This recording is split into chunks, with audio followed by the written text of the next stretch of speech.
مسکان کو اغوا کروانے کے بعد زین شاہ اپنے بندوں کو لوکیشن پر بھیجتا ہے اور جا کر کہنے لگتا ہے کہ تم اس لڑکی کی رکھوالی کرو، جب تک میں وہاں نہ پہنچوں یہ لڑکی وہاں سے ہلنی نہیں چاہیے۔ اب وہاں پر اسے جیسے ہی بند کیا جاتا ہے تو مسکان وہاں سے بھاگ کر کہیں چھپ جاتی ہے، ادھر اس کے ہاتھ فون لگ جاتا ہے اور فوراً سے مہرالنساء کو کال کرتی ہے۔ وہاں سے زین شاہ جیسے ہی پتہ لگتا ہے کہ لڑکی بھاگ چکی ہے تو زین شاہ فوراً سے لوکیشن پر پہنچنے کی کوشش کرتا ہے، لیکن وہاں پر مسکان پہلے ہی کال کر چکی ہوتی ہے مہرالنساء کو۔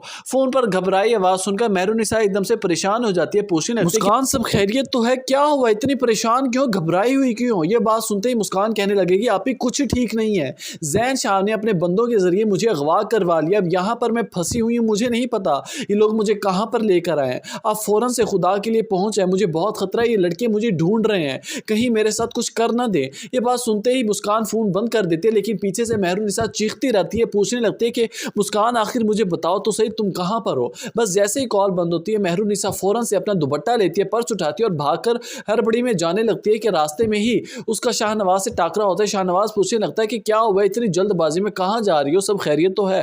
یہاں پر مہرالنساء کہنے لگے گی سب کچھ آپ کی وجہ سے ہوا ہے، آج سب کچھ جتنی مصیبت میں ہوں میرے گھر والے صرف اور صرف آپ کی وجہ سے ہیں۔ یہاں پر شاہ نواز کہنے لگے گا دماغ خراب ہے تمہارا؟ کیا ہوا ہے مجھے وجہ بتاؤ، کیوں اتنے پریشان ہو؟ یہاں پر مہرالنساء کہنے لگے گی آپ کے بھائی زین شاہ نے میری بہن کو اغوا کروا کر بندوں کے حوالے کر دیا ہے، اگر میری بہن کے ساتھ کچھ ایسا ویسا ہو گیا، اس کی عزت پر کوئی بھی داغ لگا تو میں آپ کا پورا خاندان برباد کر دوں گی، یاد رکھے گا شاہ نواز۔ یہ بات سننے کے بعد شاہ نواز مہرالنساء سے کہنے لگے گا اچھا اب یہ بکواس کرنے کا ٹائم نہیں ہے، جلدی کرو چلو ہم وہاں پر پہنچتے ہیں۔ اب گھر سے نکلنے کے بعد شاہ نواز کو اس بات کا اندازہ نہیں ہوتا کہ آخر زین شاہ نے کہاں پر مسکان کو چھپا رکھا ہے، کہاں پر اس نے اٹھوایا ہے۔ مہرالنساء سے پوچھنے لگے گا کہ تمہاری مسکان سے بات ہوئی ہے، اسے کچھ تو بتایا گا، کوئی جگہ، کوئی لوکیشن یا پھر کوئی ایسا ہنٹ جہاں پر ہم پہنچ سکے۔ یہ بات سنتے ہی مہرالنساء کہنے لگے کہ میری مسکان سے کوئی ڈیٹیل بات نہیں ہوئی، چند الفاظوں میں اس نے بات کر کے ختم کر دی اور فون بند ہو گیا۔ اس کے بعد میں چیختی رہی لیکن میری بہن کی کوئی آواز نہیں، اب مجھے اس بات کا ڈر ہے کہ کہیں میری بہن کسی مشکل میں نہ ہو۔ اب ویورز دیکھنا یہ ہے کہ کیا شاہ نواز اور مہرالنساء کے پہنچنے سے پہلے ہی